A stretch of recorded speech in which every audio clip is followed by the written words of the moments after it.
At least আমি সাকিবিয়ানদের উদ্দেশ্য করে বলতে চাই, যারা আসলে সাকিবিয়ান তাদের সাথে আমার তুলনা করার মতো ক্যাপাবিলিটি কতটুকু আছে আমি জানি না। তবে আমি সাকিব খানের ছবি দেখি 2005-06 থেকে, যখন আমাদের বাংলা চলচ্চিত্রর ধস পড়েছে ঠিক তখন থেকে।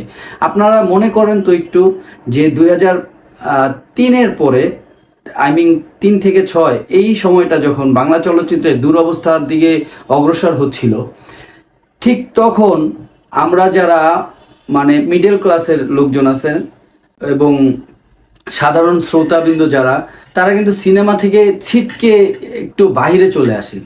আর ওই লোকগুলোই কিন্তু বাংলা নাটকের একটি জনপ্রিয় প্ল্যাটফর্ম হিসাবে জনপ্রিয়তার বহিঃপ্রকাশ অনেকেই পায়।